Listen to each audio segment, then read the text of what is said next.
Mitsuki's will is officially revealed, and it's like something straight out of Mortal Frickin' Kombat.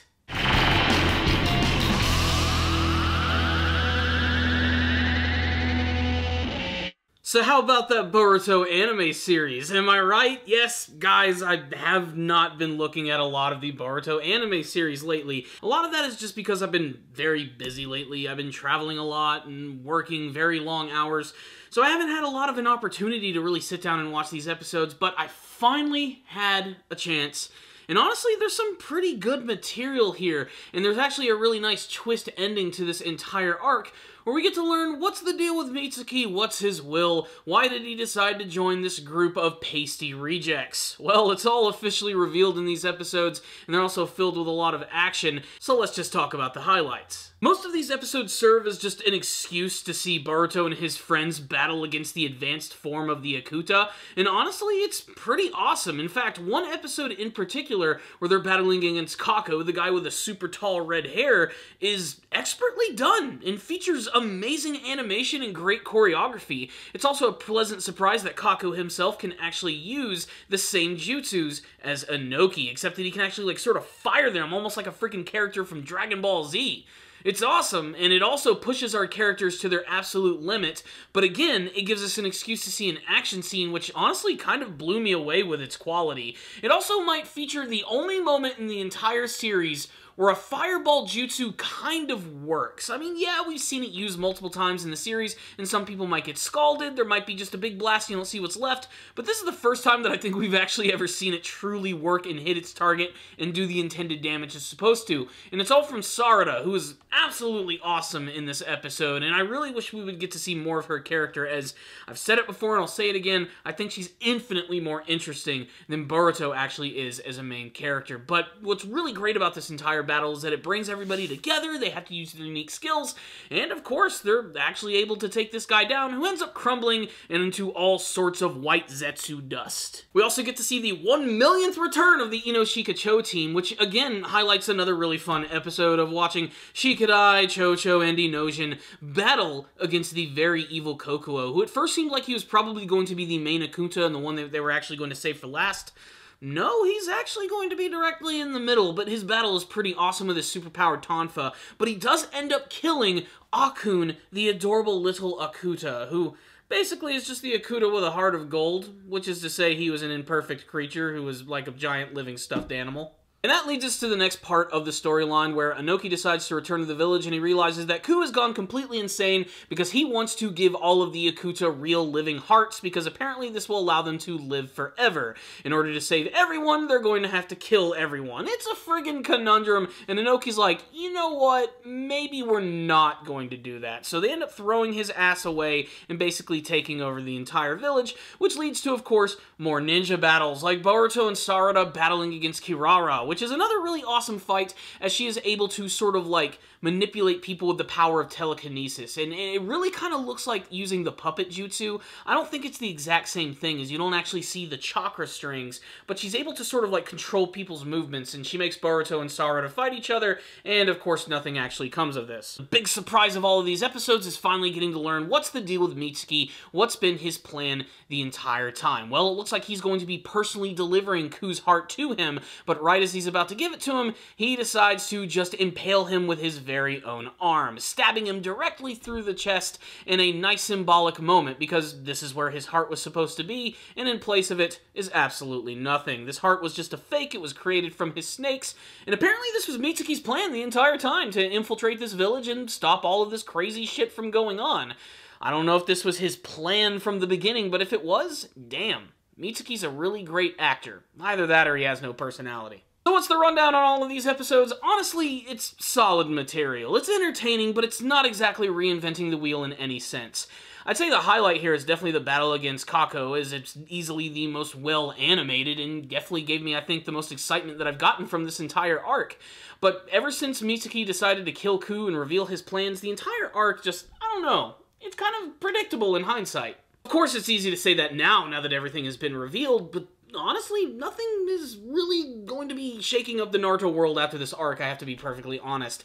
And that being said, man, has this arc been going on for a long time or what? It's a shame we don't get to spend more time with Mitsuki during this arc. I mean, there are some key episodes that are devoted to him, mostly with his developing relationship with Sekiei, which looks like it's definitely going to come to a head in the next episode. But I don't even know if that's going to lead anywhere. I mean, my guess is that Sekiei is going to die, and he's going to learn what the true power of friendship is while dying in Mitsuki's arm.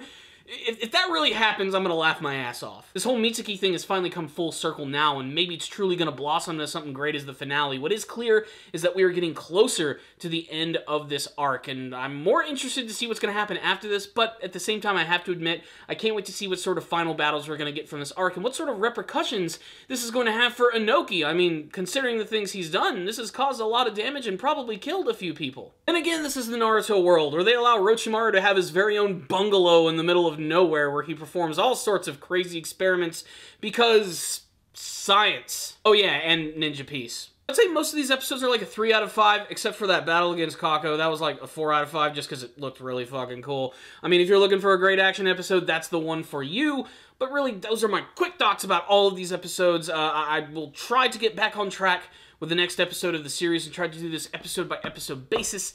What I will say is, keep watching the show. It's still fun. It's not the worst thing ever. It's Boruto, and yeah, it's here to stay. I'm not even really sure where I was going with that, to be perfectly honest. All I know is, just like the original Naruto series, Boruto has its good moments, and it has its lulling moments. This, for me, has been kind of those arcs that started out really exciting, got kind of towards the end. But still, I think there's a lot of hope for this one, and I'd really love to get all your thoughts about it, what you think about this arc, the battle against these very unique enemies.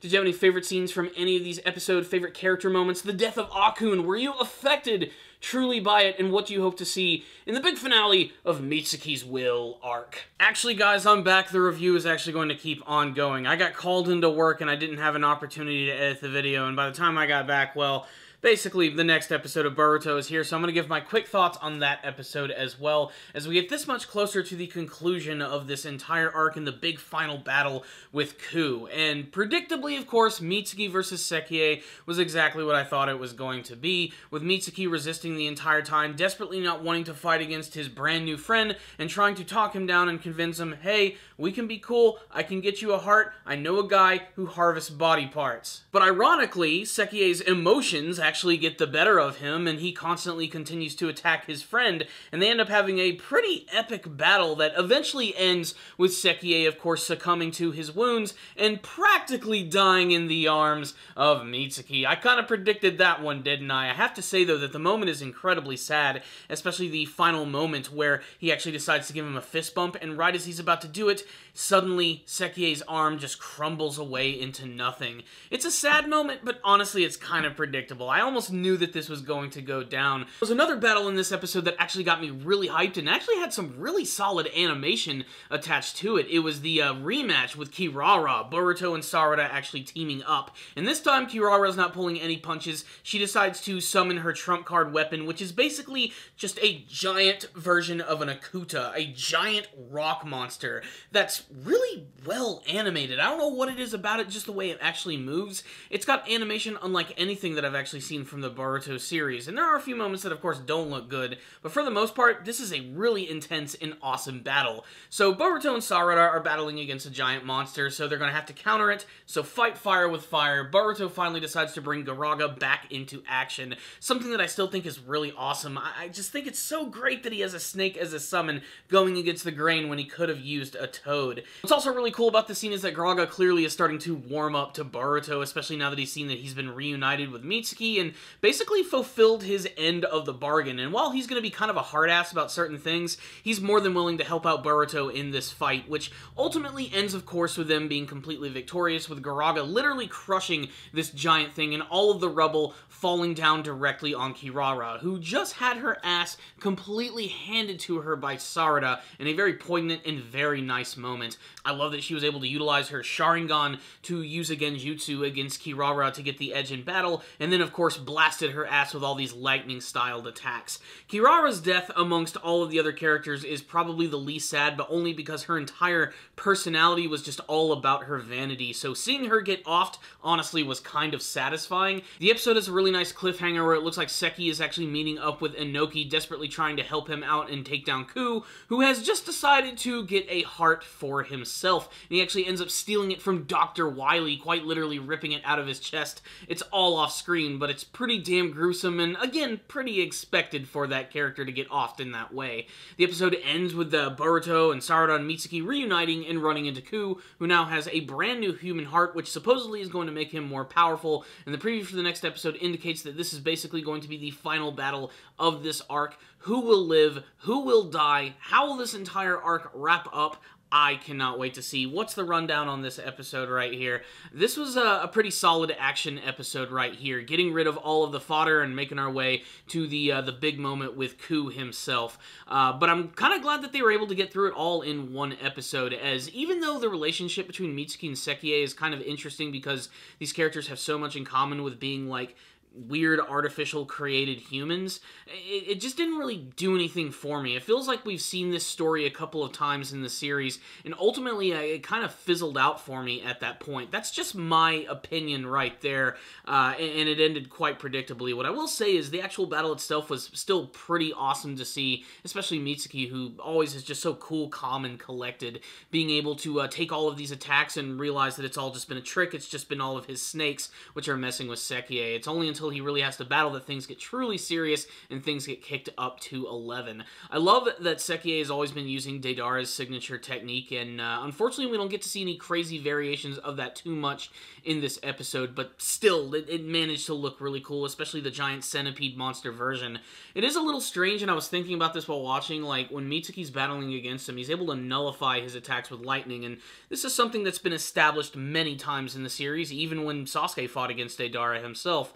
But it's weird. It's kind of like the exact opposite of Pokemon rules, where lightning can destroy, like, ground or earth-style techniques, whereas in the Pokemon games, ground seems to have an advantage against lightning. It's weird. I shouldn't be thinking that, but that's just what popped up in my head. And Garaga returning was certainly a pleasant surprise. I really hope he's going to stick around and not just be like, you know, a part of this arc. I want him to be like a permanent fixture of the series. I want to see him and Boruto's relationship grow and maybe even come up with some brand new techniques utilizing both of their powers together. There's a lot of potential there, and I hope it even comes into play maybe in the final battle against Ku. So let's wrap this up. This episode was actually really exciting and has got me so pumped up for the big final confrontation with Ku. Hopefully it's going to be very exciting, and hopefully they make it really well animated. I can't wait to see what's going to be coming after this. There's still so much more promise for the Boruto series, and I'm very interested to see when they're going to be starting the current manga storyline, as it really is making waves. And I know I haven't reviewed the Boruto manga series in quite a while. I'm going to get back to that as soon as I possibly can.